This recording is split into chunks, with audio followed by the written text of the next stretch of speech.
Realmente es un placer tenerlo nuevamente acá, Justin. Justin Siebert es el presidente de Direct Online Marketing.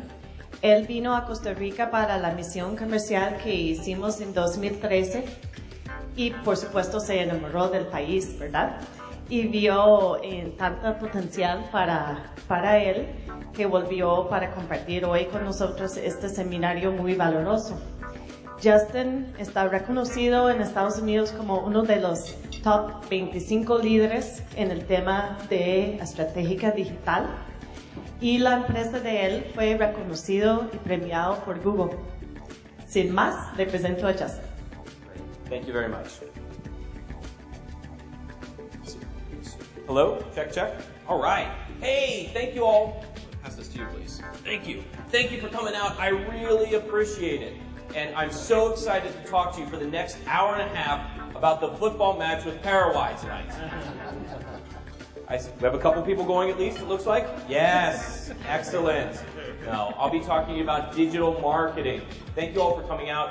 There's a lot of people to thank, but I certainly want to thank the U.S. Commercial Service and the U.S. Embassy. There's a ton of work that goes on behind the scenes, and I really appreciate them putting this together so that we can talk about some things to help you grow your businesses. Very quickly, a little bit about us. So we are a digital marketing firm, and we specialize in helping our clients grow their businesses through search engines, retargeting, which I'll talk about a little bit more if it's a phrase you're not familiar with, social media, and analytics, and really understanding what works and what doesn't work.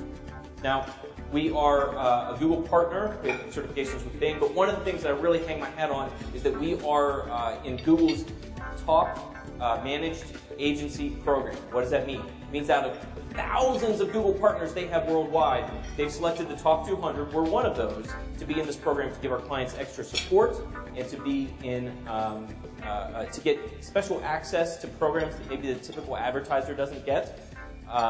By the way, let me take a break for a second and talk about two things. Number one, I apologize in advance for my accent. I know it sounds funny, so bear with me a little bit, and it's even worse today because I'm a little bit stuffed up. Second thing is I made some changes last minute to these slides. So if you see grammatical errors, really switching back and forth between to and usted or anything where there's spelling mistakes, this gringo's at fault, okay? It's nobody else on my staff, it's my fault. We are, a couple things about us, you mentioned the ranking that I have globally, and then also I serve on the West Virginia District Export Council, so I do a lot of exporting activities. And we've helped our clients sell into 100 countries around the globe, so very proud of that. All right, now, before we get into this, we have to make a deal, okay? I'm going to be talking to you for the next 90 minutes. If I talk to you one way the entire time, you're going to be bored out of your minds, okay? So what I ask everybody to do instead is that if you have any questions at any time, please raise your hands. We'll pass a mic to you so we can get it on the camera. You can ask in English or Spanish, but please, please ask questions at any time. Don't feel like you have to wait till the end. If it's a question you don't want to talk about in front of the group, that's okay. I'll stick around. I have some time to talk about afterwards as well. But if you have a question, it probably means that I did a poor job of communicating. And other people have those same questions, so I want to make sure everybody understands. Is that a deal? It's the morning time. Come on, you can do better than that. Is that a deal? All right. Excellent. Thank you.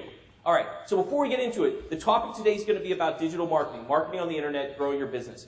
What do you want to learn? This is your presentation. I have some slides I've put together, but this is your presentation. What do you want to learn today?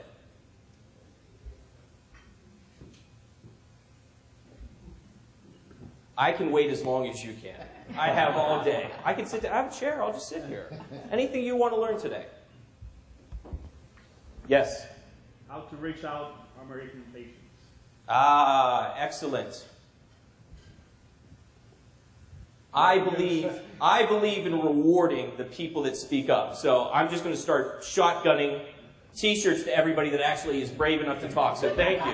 And I can exchange and get your size afterwards. Okay. But we'll absolutely talk about exporting, because I know a lot of you in the room today are exporters or are wanting to export to the United States. So we'll spend a lot of time on that. Thank you. Other questions? Yes?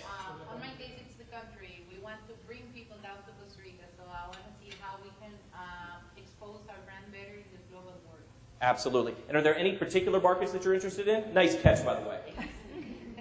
All of them. All of them? Excellent. Other things you want to make sure you learn today?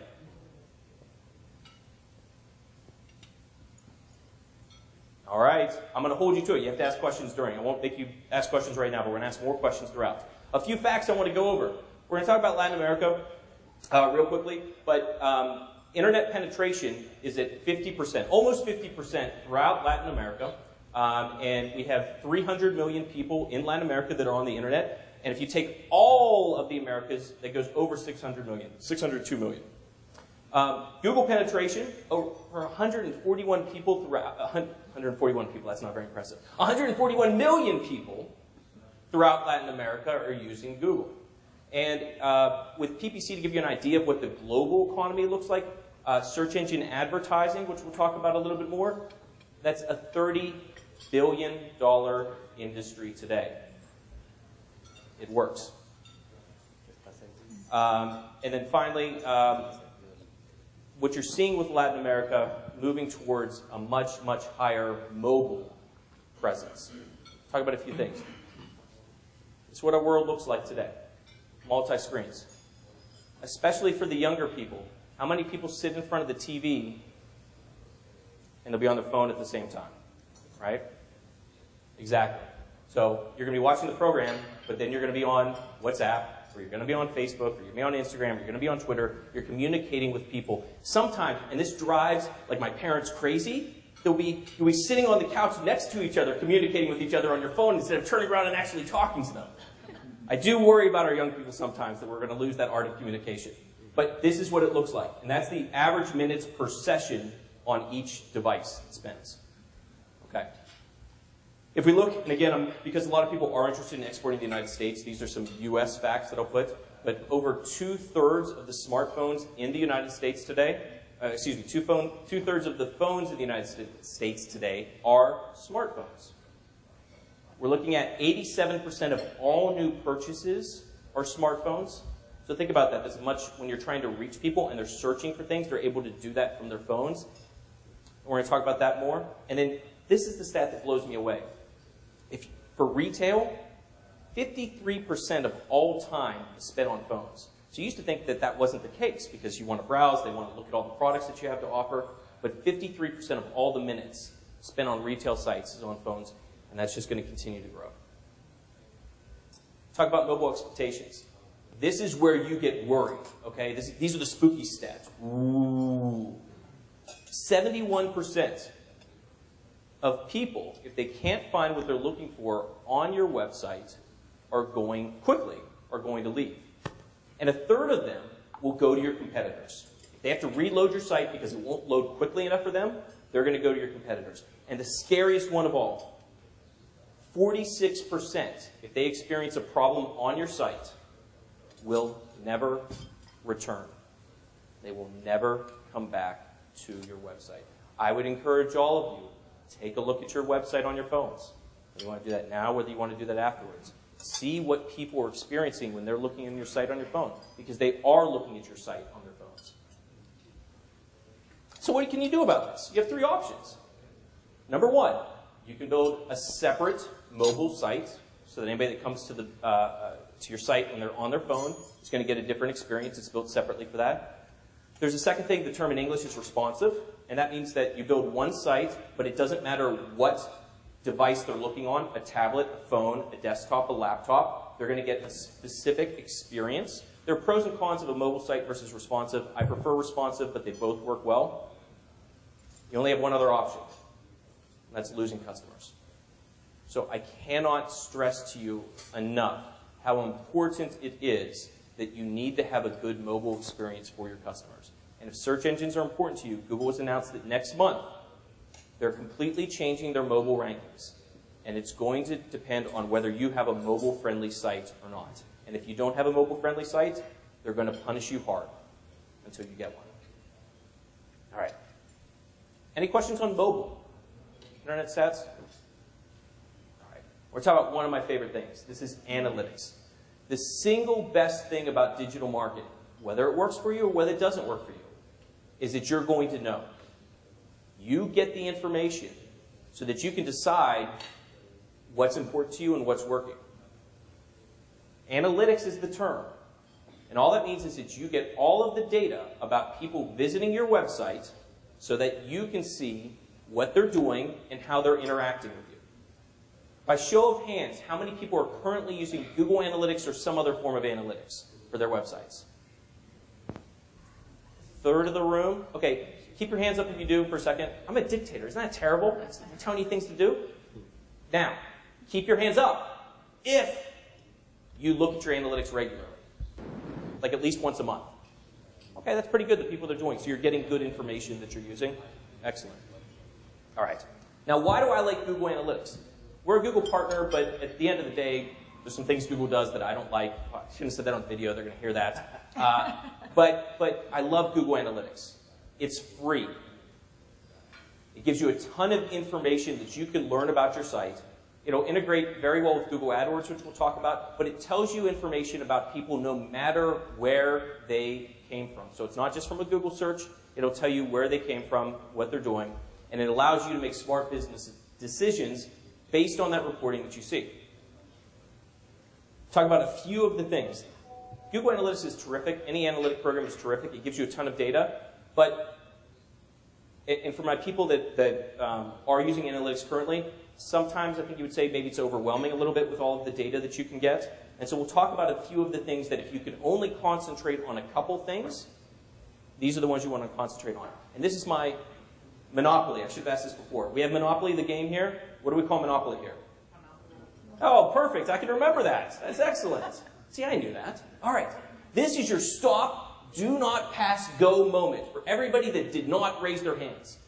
Your job, if you do nothing else after listening to this today, go back, set up Google Analytics. It's a free account. Put the code on your site and start collecting the data. And the reason I say do that today is that, by the way, if you haven't done anything, this is the time to write this down. This is really important. My mom was an English teacher, so she said, tell them to write it down, otherwise they won't do it. This is to write it down. So go back and do this, because as soon as you put that code on your site, you can start collecting that information. Even if you don't plan to look at it for a year, you'll have a year's worth of data that you can reference, or somebody else in your company can. But until you put that code on your site, you won't be able to get it. It won't go back retroactively. All right. One of the areas I really like in Google Analytics is that you can get geography. So you can see where the people came from. Not just from the country, not just from the state or the region, but you can get it all the way down to the city level. So if people are on the East Coast looking at your site, you're going to be able to see that they're doing that. Same thing if you are in the United States. You can see if they're looking at you from Chicago or Los Angeles or New York. If you're a B2B company, if you sell to businesses, you can also see what company the person is visiting from, as long as they have a dedicated IP address. So you can see if they came from General Motors or any other large company, you're going to be able to see that they came from there. And then you can see visitor flow. How are they moving throughout your website? Acquisition. How are they getting to your website? This is one of the two most important things that you need to look at when you're looking at your analytics, because it tells you what's working and what's not working for you. So, for example, if they came from a referring site, you'll be able to see that and know which referring site sent traffic to you. If they came from the search engines, they're going to tell you that they came from search engines. If they came from social media, they'll be able to tell you that as well. Behavior. Site content. This is especially important if you're going to redo your website. What are the top pages of your website? What are people looking at? That's what's important to them. Are there maybe pages of your site that you say, yes, this is what I need everybody to read? But then you look at your analytics and nobody's viewing it. So maybe that information isn't as good as you thought, or maybe it's hard to find. So you need to look at that, talk with your web designer. How can you make it easier to find? One thing I would encourage everybody to do is if you can have a search box on your website, that makes it easier for people to search and find what they're looking for on your website. It'll tell you how quickly your site's moving, and you can measure events. And events are very similar to conversions. I said there were two things to really pay attention to. This is the other one, conversions. A conversion at its simplest level is a positive action. Somebody doing something on your website that you want them to do. That could be filling out a form. If you sell things online, it might be purchasing. It might be signing up for a newsletter. It might be viewing a particular page. It's something that you want that person to do.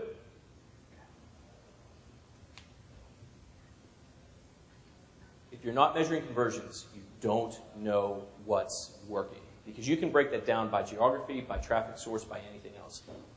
And they're very, very easy to set up as goals within Google Analytics. Do we have, I'm trying to remember looking at the list, do we have anybody that's selling things directly online right now? You actually have things people can purchase on your websites? Okay. E-commerce tracking is very important if you're not doing that currently to be able to do that. It'll give you all the data about how much people are purchasing. Not just that they purchase, but how much they're purchasing as well. Are you using e-commerce tracking currently? Excellent. Excellent. Wonderful. Okay. A client of ours at a large university gave me this quote in a conversation about 6 weeks ago, and I was really blown away. He was hiring people for his PR department, his PR, his marketing department. And he gave them a question. He said, look, if we had to put all of our eggs into one basket, we could only have one form of marketing to drive demand. And in his case, that meant driving students to come and apply at the college, or to request more information, or to request a campus visit. If we could only do one thing, which would you choose? And he talked about PR or earned media. He talked about social media, both paid social media, like Facebook ads and things like that, and organic social media. He talked about email, and he talked about search. And out of the 20 or 30 people he met with, the answers were invariably social media or earned media. And he's a PR guy. And he said a year ago that he would have said PR. Everyone was wrong. Every person got the wrong answer. And the answer, he said, if I had one thing I could choose, I would take search. Every day of the week and 6 times on Sunday. Because he looked at the numbers and he knew definitively what was driving demand. So this isn't necessarily to create awareness. Search isn't right for that. But search is extremely powerful for driving demand. Okay. And really, if you think about the search engines, what is it? What's the benefit of search engines? It's intent. The people are actively looking for what you're selling. So the question is, are you showing up? Whether we're talking about abroad or not, are you showing up or are your competitors showing up? Who's winning that battle? Because somebody is winning it. I talk to business owners and CMOs all the time, and they get angry, right? Because they're well-established companies. They've been around for 50 years. They're the largest in their space. And they say, I'm not showing up at the top of Google. I got this guy in a garage down the street that's been around for a year, and he's full Google and showing up at the top. Okay, Senior Jones, that's not the way the search engines work. They don't know that. You have to do things to make it so that your site is popular with the search engines. But just understand, the search engines are an equalizer. So whether you're in that position, or if you're in that new position, you have a real opportunity to gain business that your competitors aren't doing currently. And there are 2 types of results that we'll talk about. So in the orange boxes, and that'll be over on the right-hand side, and that'll also be at the top, those are ads. And we'll refer to that as PPC or Pago per click. Just out of curiosity, how many people are using some sort of PPC advertising? Do we have anybody right now? Okay, excellent. So you're familiar with this? We'll talk about that in a second. Those are ads. People are paying to be there. And then those listings that are in green, you can't pay Google to show up there. That's what Google thinks are the right, quote-unquote, right or best results. And that process is called search engine optimization, or SEO. Has a lot of different names in Spanish. Posicionamientos de buscadores, I'll hear a lot. But that's that process. You can't pay Google to be there. You can just do things to your site to make it so that Google likes you more. All right, any questions so far before we dive into specifically into search? Emilio's dying to give somebody that microphone. He's ready. All right. So, let's get into it. If you think that search might be right for you, this is the step you have to get right. Otherwise, everything else will be a waste of your time and your money. You have to get the keywords right. And for purposes of this presentation, all the keyword means is that phrase that the person types into the search engines. Might be 1 word, might be 10 words. But you have to get those keywords right. Because if you don't get the keywords right, you can spend a lot of time and money chasing things that aren't going to work for you. What do you look at when you're choosing keywords? You're going to look at relevance. Are the keywords related to what you're selling? You're going to look at volume. How many people are actively searching out there? And there's some great tools, many of them free out there that you can see for estimates of how often people are searching for those terms. You can rank your site for #1 hotel in Costa Rica with on the beach with bar service to 2 a.m. That's great. How many times are people actually searching for that particular phrase? 0. Having that #1 ranking doesn't mean anything to you. You're going to look at competition. How difficult is it to search for something? For example, if you're in the banking sector and you're a small mortgage company, I would not encourage you to try to rank for mortgages. It's just too difficult. There's too much competition there already. And then most importantly, what's my favorite word again? Conversions. Are the people going to turn into buyers? So one of the things you'll look at is where are they in the buying cycle? Everybody has intent. They're interested in what you sell. Otherwise, they would have been searching for that. But maybe are they in the research cycle? Or maybe are they ready to buy right now? And you can look at your conversions to tell which stage of the cycle that keyword is typically in, and then adjust accordingly. Questions on keywords? This is great. I'm doing such a great job explaining. I am awesome. I'm so glad that I'm making everything crystal clear. Please, again, if you have any questions, come out. All right. Oh, excellent. Yes. A la hora de decidir las preguntas claves. I'm sorry. Help me out. I heard claves. Okay, that would be great. I would love that. Can you start repeating the question?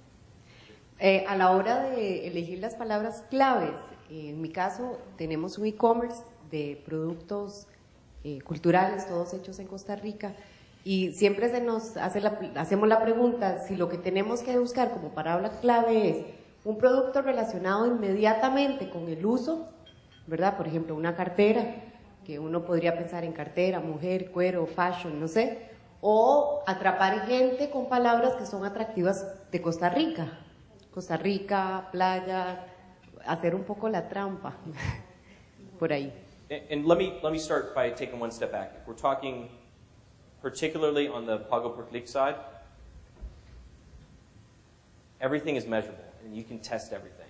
So you can say, I'm not sure about a particular word, so I will try it out, and then I'll let the results dictate to me whether it works or not. Okay, so I would say always, always, always test, because I'll tell you right now, you will be surprised.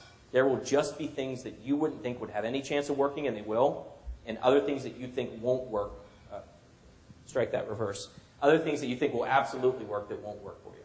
But to get back to your specific question, I would look at, for the international market's the primary thing. If I'm looking at the international market, I would start with some things like Costa Rica gifts.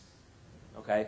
That type of broad thing. Because if I'm out there, I'll give you my example. So I'm down here visiting, right? And if I don't come back with some gifts for my kids, I'm going to be in trouble. All right? I got a 9-year-old, an 8-year-old, and a 5-year-old.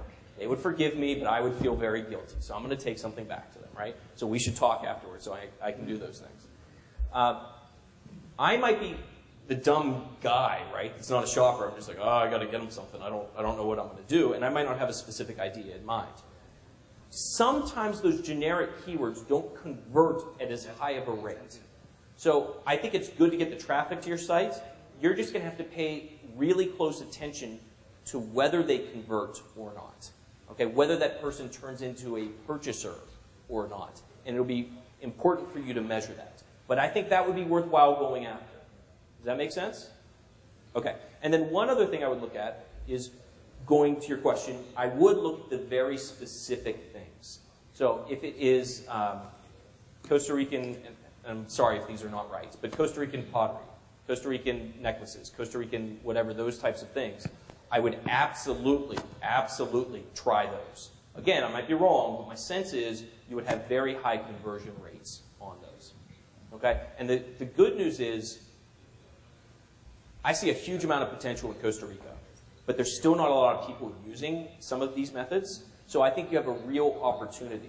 And if I'm looking as a shopper and I search for Costa Rican gifts, my guess is I'm going to find a lot of companies out there doing it, but I'm not finding many authentic Costa Rican companies that are doing it. And I'm more willing to purchase from a Costa Rican company.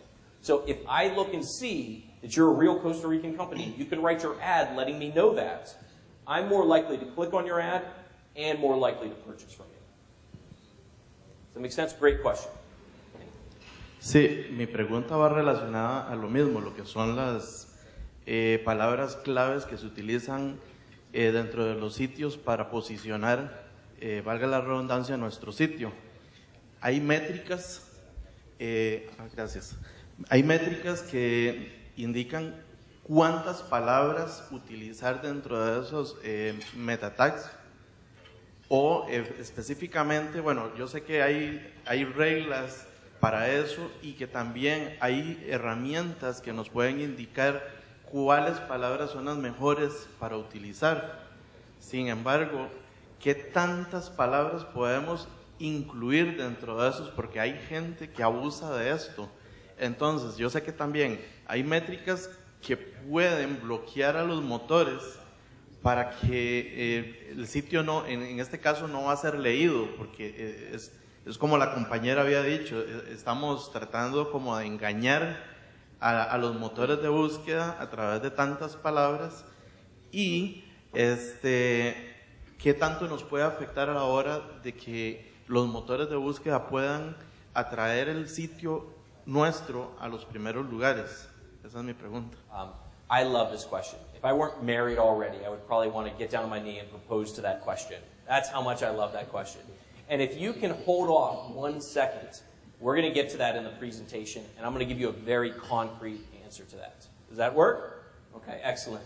Because the information is a little bit different depending on whether you're choosing keywords for pago por clic or posicionamiento de buscadores. And again, I'm sorry if I butchered that. Yes, sir. Nuestra compañía vende en 12 países diferentes productos agrícolas. ¿Cómo saber en dónde colocar un banner de nuestra compañía, identificando el mayor tráfico de ese mercado que está interesado en comprar de Costa Rica esos productos y no equivocarme pagando publicidad en lugares donde no hay tráfico? ¿Cómo saber dónde está el tráfico dependiendo del sitio o del canal de comunicación? Okay, so you're talking, just to clarify, you're talking about the websites with placing a banner ad on them? Exacto, por ejemplo, una revista agrícola o una, no sé, un sitio web de traders, de agribusiness, algo similar. Excellent question. So we have a section on retargeting. Excellent. I knew you had great hands. I knew you'd catch that. That's a great question. I have a section on retargeting that I wasn't planning on going in on that, but I love that question. And so when I get to retargeting, hold me to it. Make sure, because it's not part of my slides, let me answer it in that section. Does that work? Because that's a great question. Yes, sir. ¿Qué pasa si, por ejemplo, yo vendo Costa Rica y el keyword que necesito usar es el que tiene más competencia, pero es el que atrae más gente porque, por ejemplo, dice vacaciones en Costa Rica? Es el que la gente busca más, pero el que tiene más competencia. ¿Vale la pena usarlo y pagar por esa palabra clave o más bien utilizar otras que tienen menos competencia pero que tal vez no tienen tanto exposure? It comes about, do you want to have keywords? Do you want to choose the keywords that have a lot of competition but we think are really going to work out well for us? Or do we want to choose keywords that maybe we could rank a little bit higher on more easily? They might not convert as high. I'd look at a couple different factors. And again, and I'll give you the answer for PPC and SEO separately for this. On PPC, assuming the costs per click aren't outrageous, and we'll talk about this, but basically you might be able to pay 5 cents, and I'm sorry, I can't do the calculation quickly enough on conversion, but if you, 5 US cents, you might pay $500 depending on the particular keyword. So assuming it's not a very expensive keyword, I would say, generally speaking, I would go after those words with Pago per click. I think it makes sense. But then you have to measure to make sure that they are turning into conversions for you. And if you're not seeing those conversions, you either have to change your site to get more conversions, or you have to cut bait and not advertise on it anymore. Does that part make sense? Excellent. On the search engine optimization side, I would, unless you had a really popular site already, like it's been around for a long time, you generally rank pretty well, I would tend to not optimize my site for those really, really difficult keywords with a lot of competition. Search engine optimization, depending on, if there's not competition, in the United States, I typically say it takes about 6 months to see, so we're talking about a long-term thing to see whether it works for you or not. I think in Costa Rica it's a little bit less than that. It can be done maybe in 3 months to see, but it's still a long-term process to see if it works. So if you go after a word with too much competition, you might have to put a lot of effort behind it for 6 months to see whether it works or not. And that's just to get up to the top and hope you get up to the top. So I would rather in the beginning focus on some what we call longer tail keywords. So example, and I'm sorry, I forgot your industry, but if there's vacations, I'm sorry? So I might not go for Costa Rican vacations. I would have to look very hard about that. And I'll give you some international tips as well. But if you have a specific thing that you offer, zip lining or mountain tours, or you're near the volcano, or you're a beach resort, or whatever those things are, the more you can get towards that specific niche, you'll still have high competition because hospitality is a very competitive industry, but I think the more likely you can rank, and even though there won't be as many searches if you rank, they're more likely to purchase from you and book their vacation with you if they do that. All right, great question. Yo trabajo en Verdeza, que es una comunidad de retiro para adultos mayores. Es un concepto único en Costa Rica. La gente no conoce la palabra comunidad de retiro. Cuando estábamos haciendo la búsqueda de las palabras claves, inicialmente se utilizaron comunidad de retiro, asistida, retiro asistido, etcétera, y obviamente el resultado fue muy negativo. Tuvimos que acceder a las palabras, a los keywords que iban en contra de la forma que queríamos educar sobre nuestro negocio. Por ejemplo, asilo de ancianos, casa de adulto mayor y todo aquello que iba en contra de lo que es nuestro concepto. Y efectivamente resultó. Logramos el posicionamiento, o más bien el acceso del público meta a la página. Entonces mi pregunta es, a veces no es lo que nosotros como empresa queremos, sino lo que la gente busca. ¿Qué es lo que la gente, cuál es la palabra que la gente comúnmente utiliza? Y a veces va en contra de nuestro posicionamiento. Okay,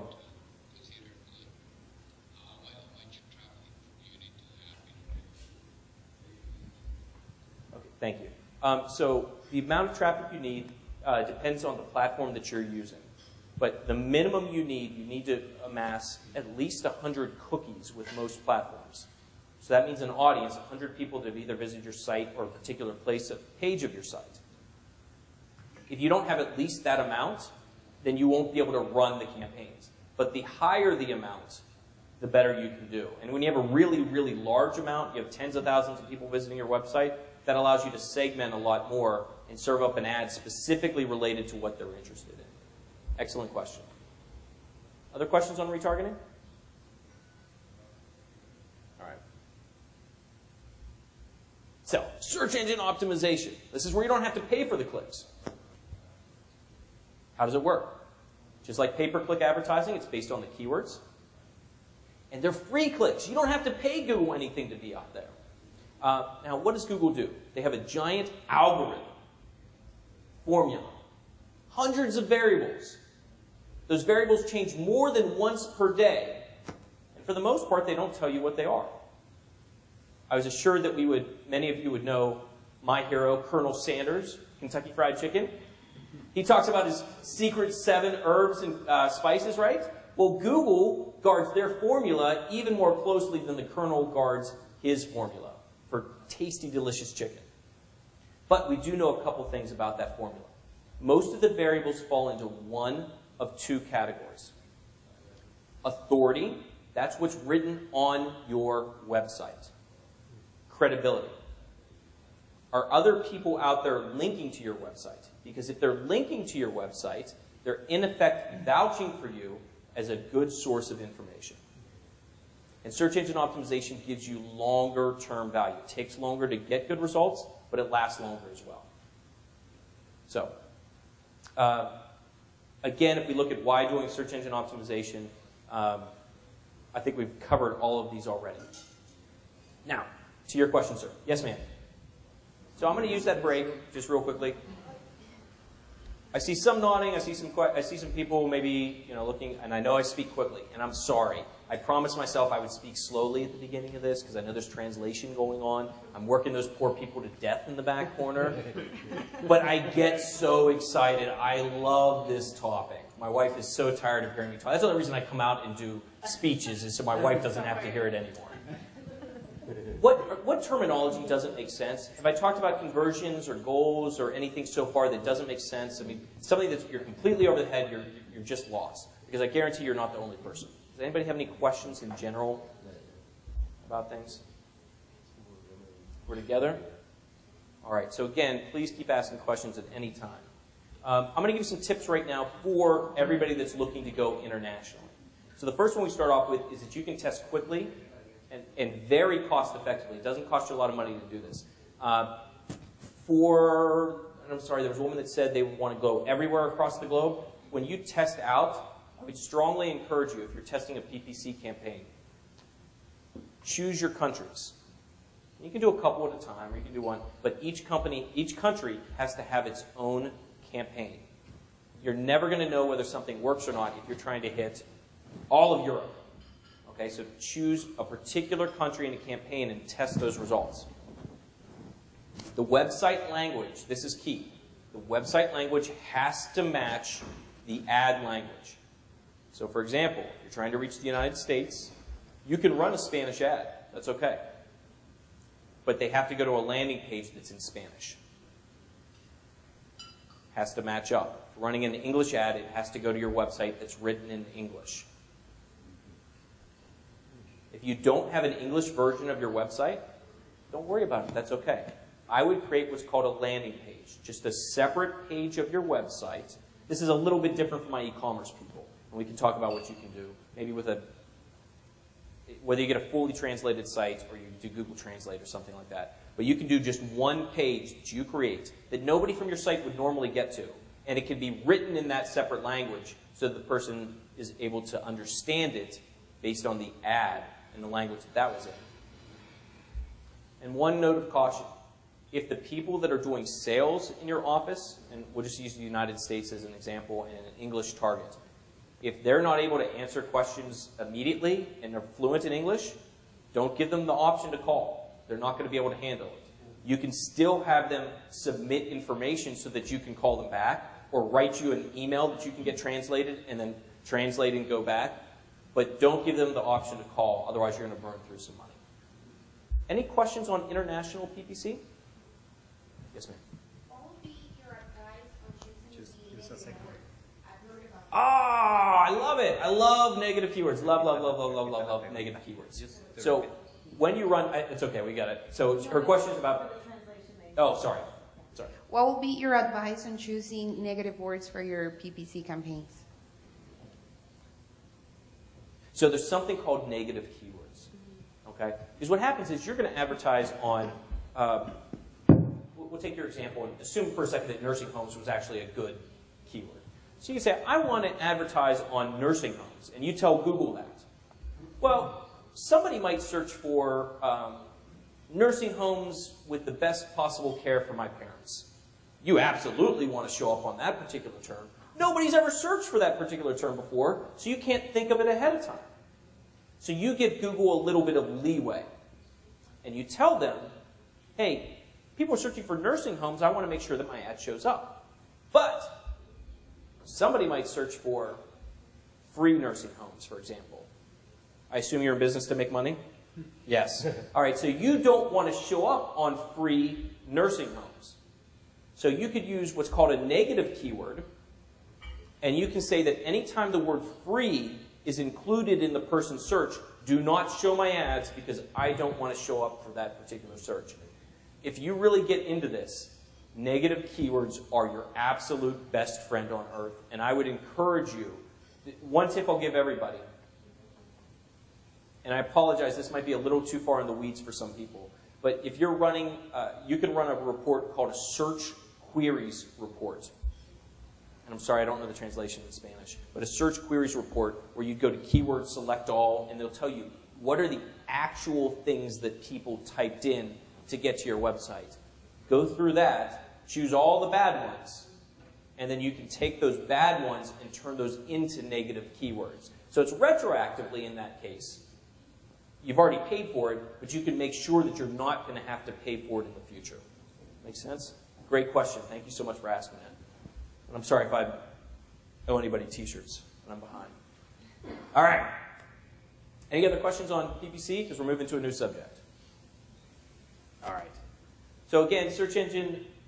Oh, I'm sorry. Here's some international tips. Oh, I forgot that I included this. Yes, this is great. A couple things that you can do. Number one, there's something called, and this goes for international and really if you just wanted to do it domestically. Google has something called their Keyword Planner. Keyword Planner. This is a free tool. You have to sign up for a Google AdWords account. Don't tell them I said this. You don't actually have to run any advertising. So you can create an account for free and not run any ads. And that gives you access to the Keyword Planner. You can put in your website, they'll give you suggestions of keywords, and then they're going to, you can tell them what countries, what languages you want to reach, and they're going to give you a lot more information about what impressions are out there. And it'll tell you how much you can pay per day on those particular keywords. You set your daily budget. You'll never go over your daily budget. Whether that's $2 or $10, $100, $1,000. You will never go over your daily budget. But it'll tell you how much you could pay if you wanted to. And it'll even give you a breakdown. So for the people that want to go globally and see what countries might make the most sense, this is a great tool because you could put in a bunch of different countries and determine whether there's any value there for you or not. This is a great, great tool. And it's a little bit tough to see on my screen, but that's a breakdown of regions underneath. So this is a big, big, big good tool for you. Any questions on that, how to use the tool? All right, second tip that I'll give you for this, if you want to test to see. And this, by the way, this is just to get data. So if you are talking search engine optimization or anything else, you can use this data for that. And again, you never have to pay Google for it. I'm going to get kicked out of the partners program. All right. So here, the second thing that you can do is you can run really, really inexpensive tests. You can actually, if you're doing it on your own, you can do it for less than $1,000. You can do it for a very small amount of money. But you can run a test. So Google, in the previous slide I gave you, was giving you estimates. You could actually run a small account to test a country to see if it makes sense for you. You could do it for $50, depending on your industry, $100, depending on your industry. And test to see whether it pays off for you or not. Just to see if you get some impressions, if you're getting clicks, if you're getting the right kind of traffic. So it's a great thing to do. I'll also now at this point give my standard plug for the U.S. Commercial Service. Can Costa Ricans use the U.S. Commercial Service? In backwards, can I do this? All right. So it depends on those types of things. They have some services where you can reach out to find out and look with them to see what the availability is. There's some gold key services and some other things. So I would ask you to talk to see if you're interested in something like that. Talk with Abby or any of her staff here, and they can talk about what services. Gabby or staff. Your names are too close. Gabby, Abby, anybody on the staff, they can give you an information about what services are available for you or not. All right. Now we'll talk about retargeting. And I was talking with the translators before, and we're not sure that there actually is a good Spanish word for this, so I'll explain what I mean. I can almost guarantee you it's happened to everybody in this room. So you've been shopping for something online. Let's say you're looking at clothes. You leave that website. You start seeing ads for that same company on other websites. If they're really slick, maybe you're seeing ads for that same shirt you were looking at. Right? It's happened to everybody. I'm seeing some smiles. What they're doing is called retargeting. And I get really excited about this. And this is, if you haven't already, this is where you think Justin went completely loco. Because I'm so excited about this, and I just threw a picture of that guy up on the screen. That's what we're talking about. Another term for retargeting, if we're going to be honest about it, is cyber stalking. I like to say it's creepy and it's awesome. It's crossum. All right?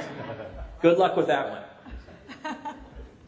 And it just matters how you're using it. So I think back to, let's say you're this guy in the bushes. That's bad news. You don't want to be this guy in the bushes. And if you keep hammering people with those ads over and over and over again, they're going to be sick. They're like, I'm never ordering anything from them. But think back to when you were in school. Maybe you saw that cute Tika or Tico, and you said, hey, I know that they're in this class during this period, so I'm just going to be outside that classroom at that time, and it gives me a better chance to bump into them. Not so creepy, right? If you use retargeting the right way, that's what we're talking about here. So you can pay for it. Oh, I'm sorry, it's based on user action. So it means that the person has been to your site already. That's how it works. And maybe they were looking, if you have a big site, they were looking at a particular thing on your site.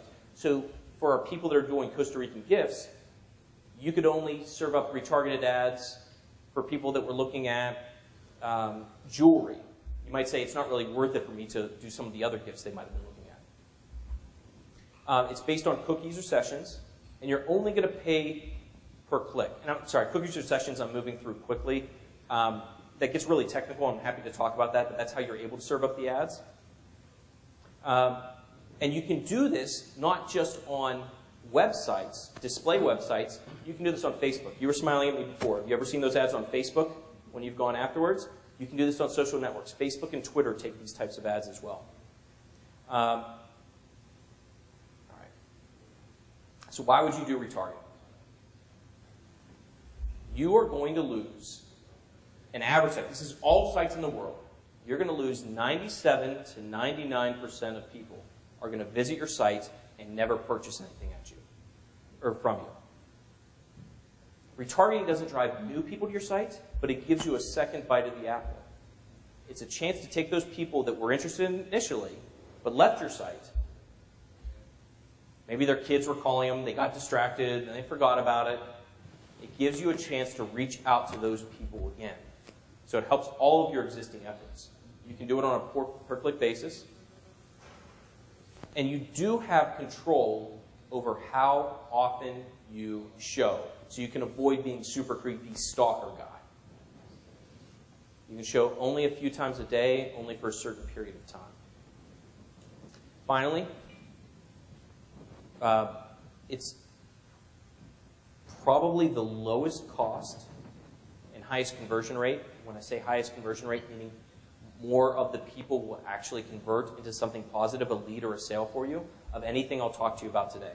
You have to have a certain amount of traffic for retargeting to work for you. If you're not getting traffic to your website right now, it won't help you. But retargeting is probably the most effective thing that you can do if you have any amount of traffic.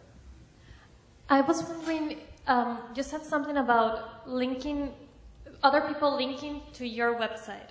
I was wondering if that would work if you only had a logo with a link, or do you need an actual link or some sort of recommendation from somebody else? Great question. So we're talking about, does a link or what we'd call a citation matter? And citations help as well. That means, in your case, where the link, where your company is listed, but there's not a link to your site, meaning there's not something like blue and underlined that they can click on to actually go to your site automatically. Citations help. Links are a lot more important. So that would be any time that somebody lists your company or does anything like that, you want to reach out to them and say, hey, please, would you add a link to my site on there? And even if it's just a link on your logo and not on words, that's okay, I'll take that too. I used to care less about that, but Google's made a lot of changes. Excellent question. All right. Sir, to your question earlier, this is where we can get into this. You can only, in general, rank a page of your site for 1 to 2 keyword phrases. Like you were mentioning, if you're trying to rank for a lot of different things, you're going to get lost, you're not going to do any of them well, and you're going to be shooting yourself in the foot. And we'll talk about meta descriptions and titles like you talked about. But generally speaking, the first thing you have to do, figure out what keywords do you want to rank for, then look at your site to determine which pages can rank for which keywords, and then which pages do you need to create with new content. And that's why we say you are a little bit limited in the amount of phrases you can go after based on the amount of pages and quality content that you have on your site. So we'll talk about titles and descriptions. Does that make sense and answer your question? Excellent. Thank you. All right. Now, it is the next step, meta titles and descriptions. So if you look on a, and I apologize if you're not the person that does technical stuff, you can turn off your brain for a minute, and I'm trying not to get too far in the weeds. But here are a couple things that you need to know for your site that are important. There's something called a title. That's a lot of times you'll look in the browser, and you'll see at the very top in the blue, that's where you'll see some wording up there. That's what the title tag is. It's not on your website as well. That matters a lot. Make sure your title tag is talking about your keywords. And we can talk about examples of it, but make sure that's about keywords. It's very important. There's another tag called a meta description tag. And the meta description tag is what often appears in Google search results. So you have the blue link about your company, and then you have a little bit of a snippet of information underneath. That's usually pulled from the meta description tag. Again, not seen on your website. I wouldn't worry about getting the keyword stuffed in there, but I would very much make sure the keyword is mentioned and write that like an ad. That's what people are going to read in the search engines. That's where you sell your company. That's where you sell yourself on that particular product or service. Make it so the person wants to click on that listing. You're going to have header tags. Those are headline tags on the site. Those are read. Like usually the big bold line or lines on a particular page, those are header tags. They're very important. And then in general, be awesome. That's the most important thing that you can do. You're going to write quality content that people actually care about reading. If you're writing only for the search engines, people are going to take a nap. They're going to snooze. It's not going to rank well. Make content that people want to share. It's easier said than done, but don't just write for the search engines, write for your users. Any questions on technical SEO? All right. Links. We talked about that again. A link is a vote for your site. It's when there's a listing out there that people can click on to get there. And we'll talk about a few different types. Local listings are really important. There might be a slide later. I would tell everybody this is another thing. If you have not done already, go do it right now. This won't matter for international as much, but will matter for local, and you want as many links as you can. Google your business name and the city that you're in. And see, there's usually, it should show up a map listing with a pinpoint for your listing. That means Google has already found your website. It's created what's called a Google Your Business, Google My Business, Google Plus Local. It has a lot of different names. But a local listing for your website. If that already exists, claim it. It's free. It doesn't cost you any money.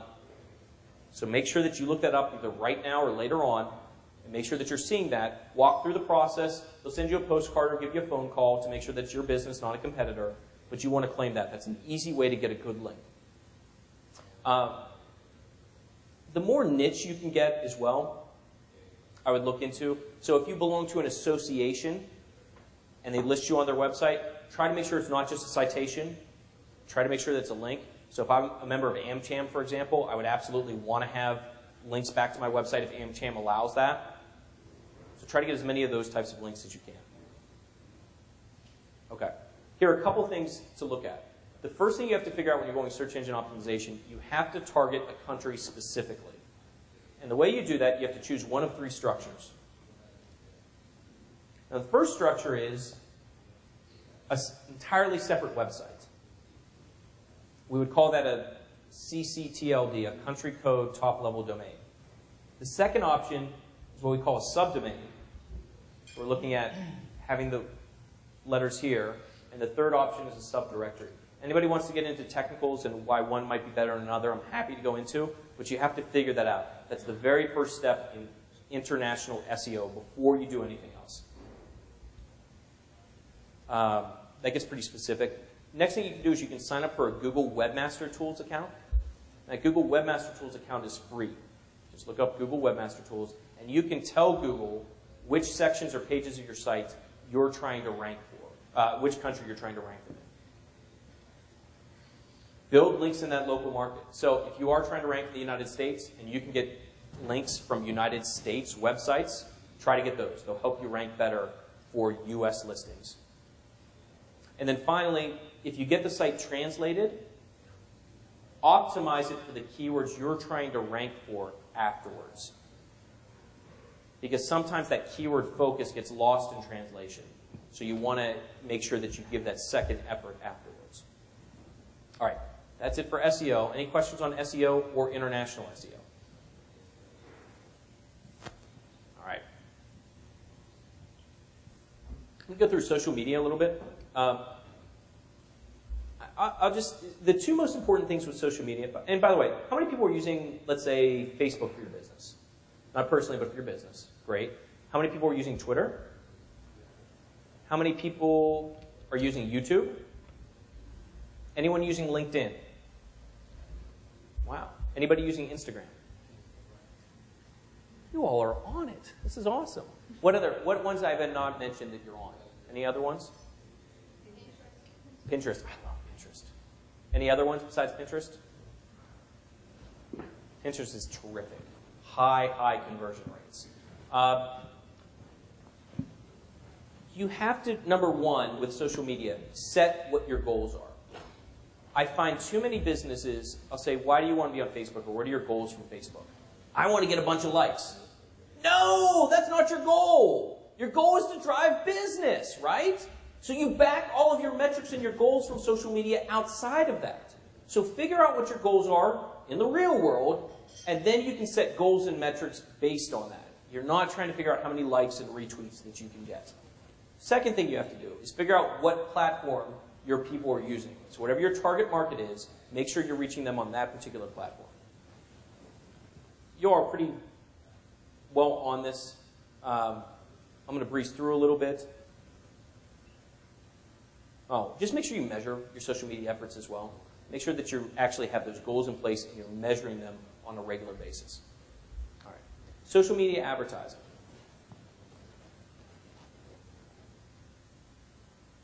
You can do pay-per-engagement. So much like you can do it on a pay-per-impression basis, but you can also pay only when somebody clicks on your ad or does something with your ads. We'll talk about a couple of things specifically. I'll talk about benefits first. One of the nice things about advertising on social media is, you all know, I think you're pretty savvy on social media already. If you go into a Facebook page and you're like, hey, come buy from us, what are those people going to do?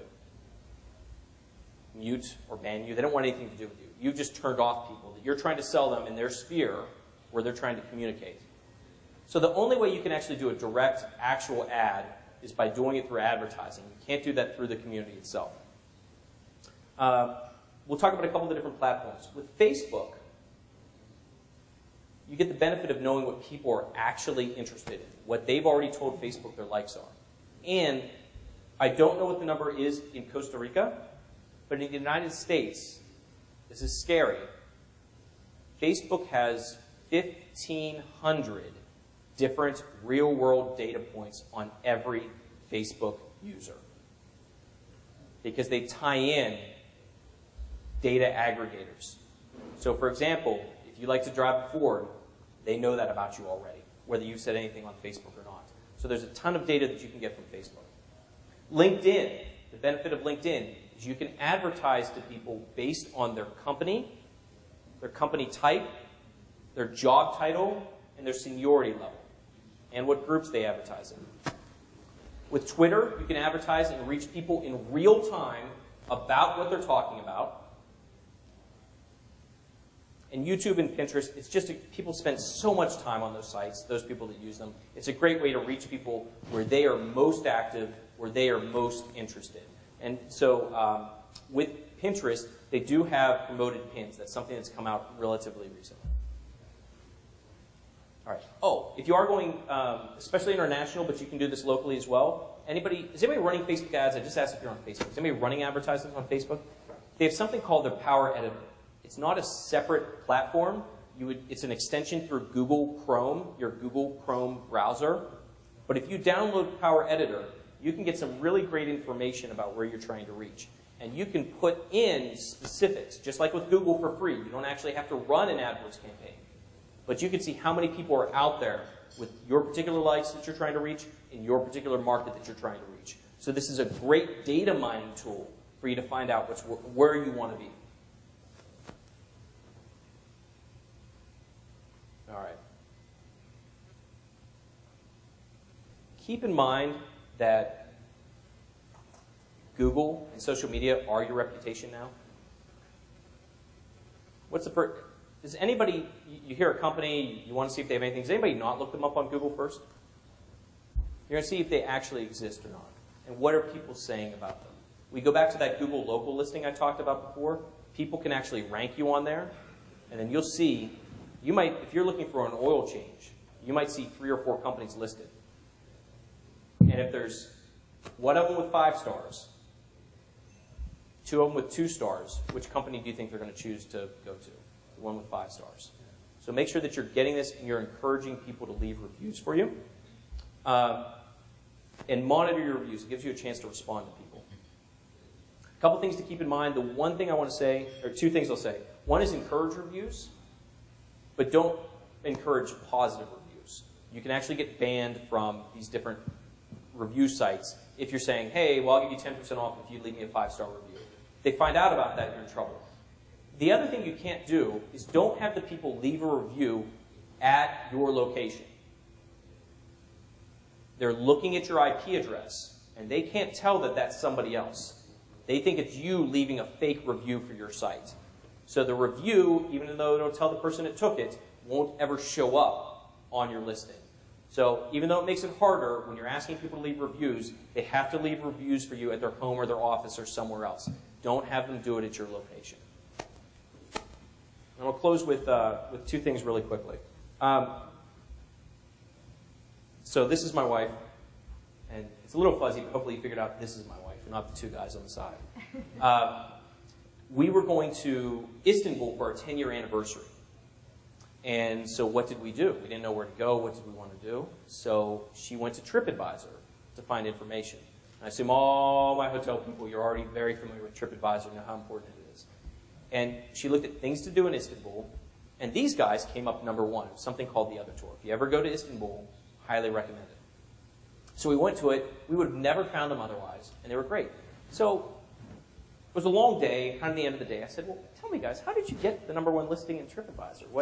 What'd you do? I said, well, it's just a bunch of brothers. They don't really have a company. They just decided they would figure this out. And so the younger brother started giving free tours to American backpackers. He said, the only thing we ask is that you leave a review for us on TripAdvisor. Within 3 months, this brand new company was ranking number 1 on TripAdvisor because they had a plan they executed. Now, the follow-up to that story, of course, is that the younger brother was a little, let's say, irreverent. And so he would take people on tours and say things that offended them. So, for example, he was taking a group of Baptists, a certain type of religion in the United States, on a tour, and he kept making religious jokes to those people. So what happened next? People went back to TripAdvisor, started leaving bad reviews, and they plummeted and lost their #1 ranking. Now, the older brothers kind of whipped some sense into their younger brother, and they've gone back up since then. But I would just say reviews, it's not a one-time thing only. You have to make sure you're constantly in charge of it. And then I don't know if I can get this to play. If I can, I'll play it. I can't. But I just want to let you know, we do tourism in Costa Rica as well. And if you can see the video, you see my wife with a monkey on her shoulder, actually picking fruit from her hands. And it was the most amazing experience, and she loved it, and we talk about it all the time. So that's it. Any questions I can answer for anybody at this point?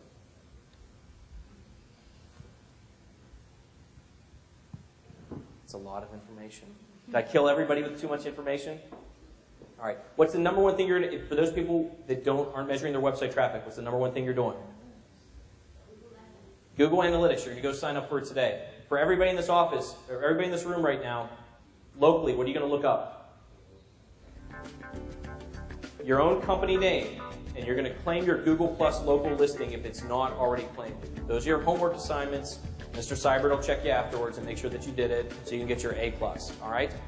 Thank you, everybody. I really appreciate your time today. Thank you very much for being with us here at the commercial service in Costa Rica.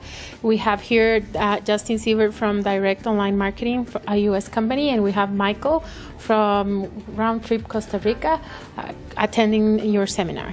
Well, thanks to you. I really appreciate all the information that you shared. I think it was really important nowadays. We know that all the online marketing is very important for every company, and now that we also sell tourism in Costa Rica, I think that all the advices that you shared with us this morning was really helpful, and surely I'm gonna try to implement all what you said, and try to not implement what is wrong, right? And so I think everyone should be in this kind of events, because now the internet is a really huge market that we need to work in. So I really appreciate it. I really think that your information is really good, really updated, and surely I will recommend you for everyone. Michael, thank you for attending and talking a little bit about your business, which is an online travel company where you sell vacations to people. I'm wondering if you could share any things that you learned today that you might be able to put into action when you get back to the office.